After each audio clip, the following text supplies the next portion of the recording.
gauge natin, ayan, using fingerprint, pwede rin silang ma-purchase nito ng white, for 55 pesos siya.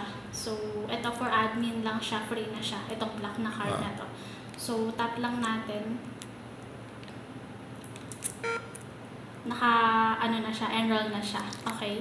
So, sa password naman, pwede rin sila mag-set ng password. Pero hindi kasi namin pinapractice yung password. Especially employee. Kasi bigay lang nila yung password sa kasamahan nila. Makakapag-in na sila. Kaya hindi namin siya. Pero pwede rin naman sila mag-password for admin. Kung, if you want din naman. So, okay lang natin. Type lang naman natin yung password. Okay. So, naka-enroll na din siya sa password.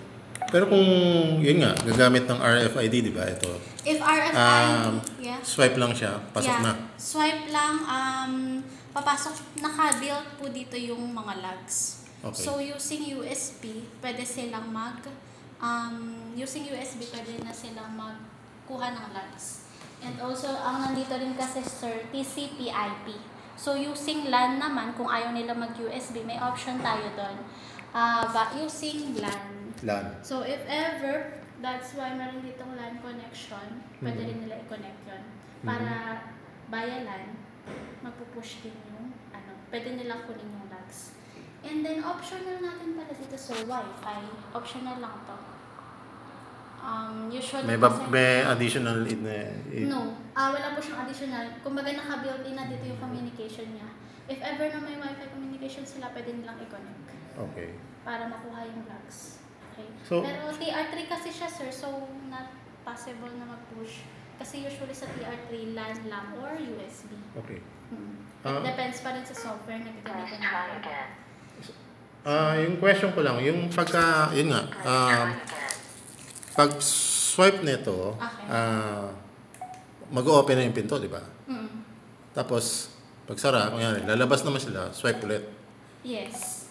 Then, bawat isa nito, i-enroll sa manually dyan? Or sa computer i-enroll? Actually, sir, ito talaga, yung pag-enroll natin ito, kasi sa software, wala naman siyang biometrics doon. So, automatic, dito po talaga siya ina-enroll.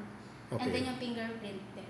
Kasi yung software natin, ang use lang talaga nun, or ang purpose lang nun, is to generate yung mga logs na kinuha natin dito using USB or via LAN, kung nakakonect to sa LAN.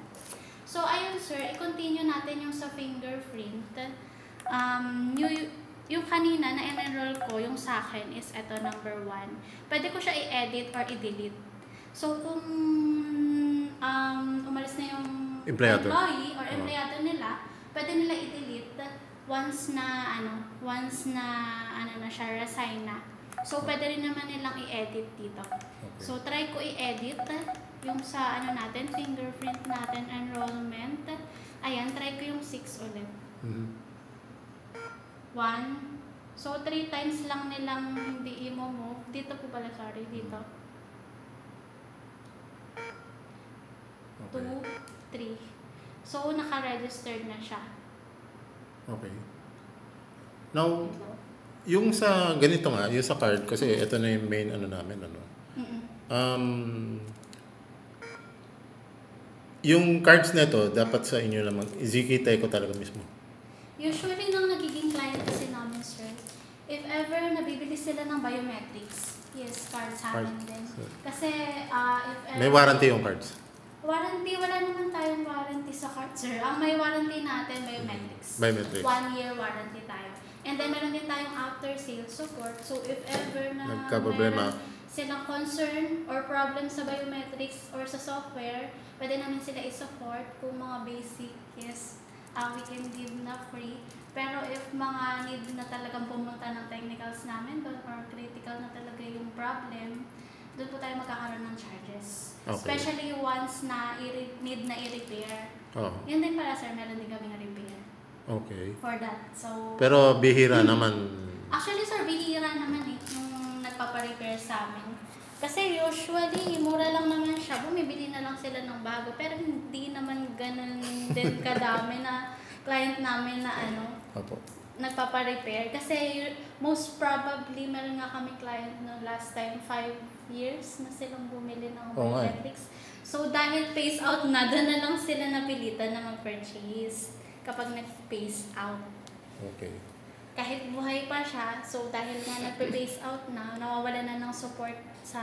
bumibili na dahil ng... lumang model na, bumibili Yung na bagong model. That's why, ayun din, offer ko na din sa kanila, sir, bagong model. Yung pwede nila ding i-purchase. Actually, meron din kaming ibang model nito, sir. If you want lang. Kaso lang, ayun. May face na din yun, sir. And, medyo mataas din. may naka-promo kasi kami ngayon, sir. 17,995 if you want. So, yung software niya, sir, yung nasabi ko kanina, TR3 kasi siya.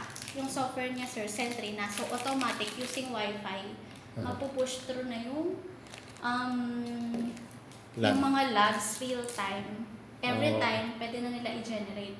No need na mag-manuals like USB or LAN, via LAN. Okay. So, yun lang naman, sir. Okay. May question pa sila regarding here. And din pala, if ever din, sa user role, kung ayaw nilang, syempre, may mga employee tayo na makalikot, di ba? So, kung gusto lang talaga nila na magbabadge lang sila dito or magta-transact lang sila, pwede nila ito hindi makuha or makita. Okay. Using user role, you can set up user role. Ayan, meron tayo pwede dito i-set up na 3 users. Okay. It's either admin. Si admin, pwede niya itong ma-access lahat. Or normal employees lang na kahit anong pindot niya dito, hindi niya makikita to. Or may password na lalabas. Okay. Try ko lang i-1 kasi 1 yung password ng admin natin. Ayan. So, si admin lang yung makaka-access nito. Okay. Okay. So, ayun lang naman, sir. So, other dito sa main menu natin, communications, I think more on technicality na to. So, you can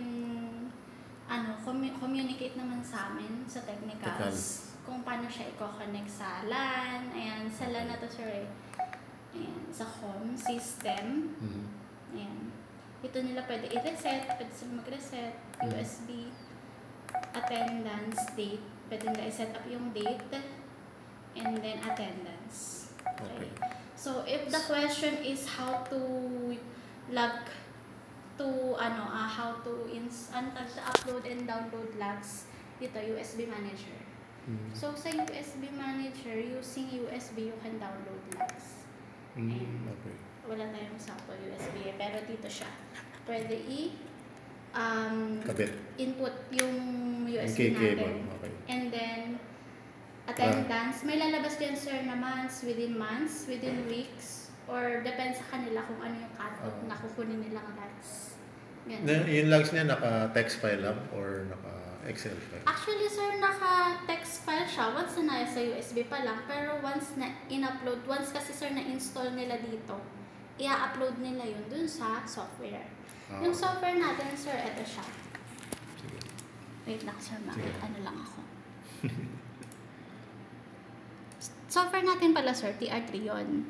So, doon natin pwede i-generate yung mga natin, yung mga may tutorials talaga. Yes, may mga tutorials din tayo, pero pwede na tong PDF manuals.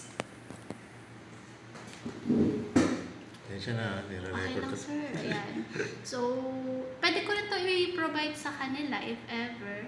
Yun yung manual natin. Mga steps. Yes. So, dito, ayan yung una nating how to connect server. Ito, pag-connect na siya, sir, pala. Wait lang. How to connect server. So, pwede kong i-provide to sa kanila para i-connect. Okay? And then, ayan yung makikita natin sa main menu. Meron siyang, wait lang, hanap ako ng isa pang para mas malaki.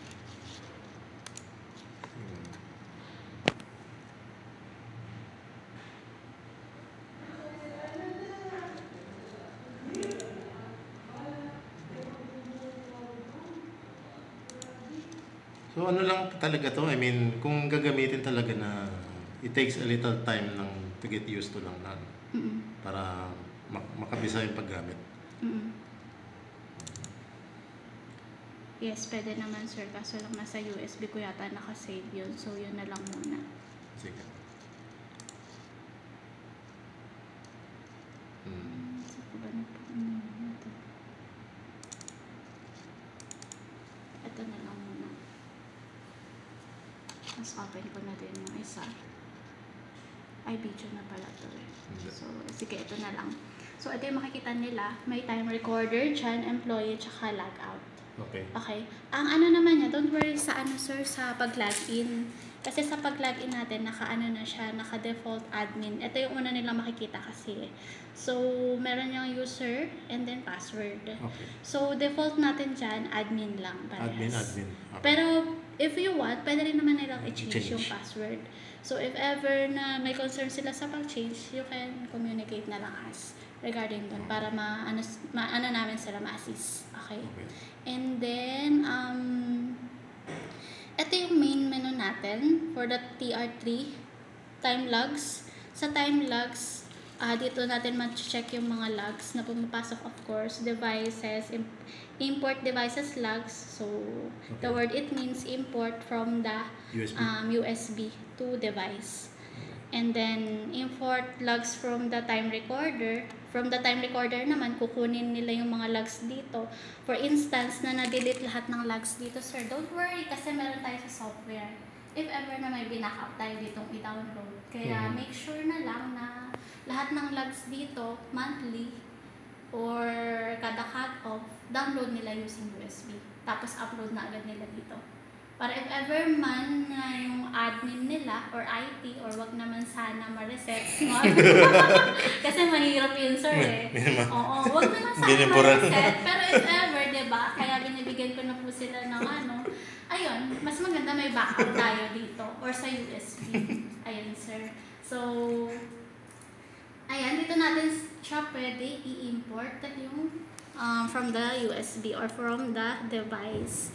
And then user rights, dito natin pwede i-check yung mga sinet up natin using biometrics. Okay. Okay, kung sino-sino lang yung mga nakaka-access sa ganitong website or sa ganitong features. Okay.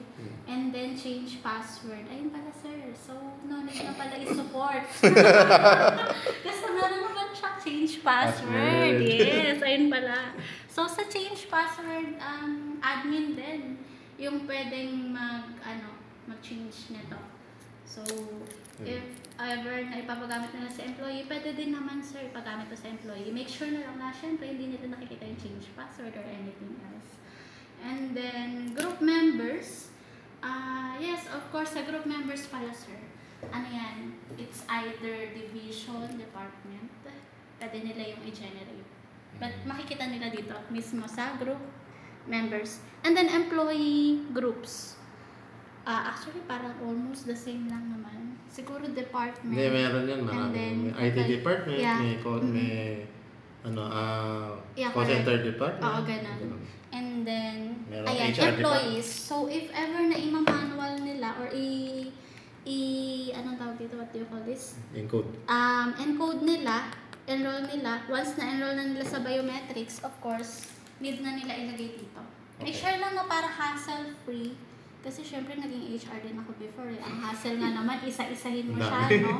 So, if ever, para hassle-free siya, make sure na lang na i-list na lang nila yung number.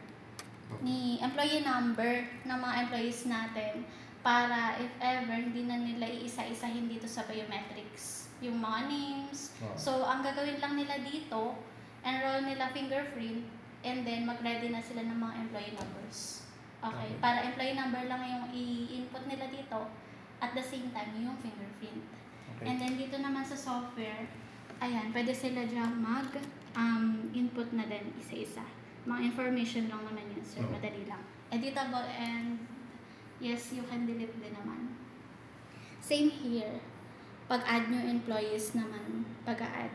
Tingin ko sa amin, meron na experience namin. Ayan. So, may existing po sila, right? Yung ZK ko din, pero software, sir. How about sir? Yun ang hindi ko pa. TR3. Ayan. Maring. So, ayun lang naman, sir. Basic. 3 years na sakit kasi yung ZK ko din. Basic lang siya. So, if ever pala sa device natin, mag-upgrade tayo kasi lumaki yung company natin. Ayan, dito nila pwede i-check yung mga devices. May LX50, B3, yun po yung model ng mga device, okay, ng biometrics. Ayan, pwede rin nila dyan i-generate. So, for instance, Na IP address din pala. yeah, correct. For instance, yung ginagamit na ng biometrics is 3 sa isang company, pwede yun. Then, isang software lang ang gamit natin. And dito natin siya mag-share. And then, ayun, status din. Make sure na yung status natin naka in and out. Okay. Para in and out din yung pumapasok na logs. Yan. So, eto sir, more on technicality na kasi ito pagko-connect na sa IP. Siguro kaya na namin yung yung correct. aspeto Sa LAN lang naman. So, yun lang naman sir. If you want, I can provide ito. So, for the meantime, yun lang naman. Kung may mga additional concerns pa sila, kasi hindi pa rin naman tayo natatapos sa dyan, sa mga concerns. Yes, actually, may mga client talaga kami na pero okay naman kasi we can provide naman ng assistance or support. Yeah. Ayan, so okay na tayo sir, no?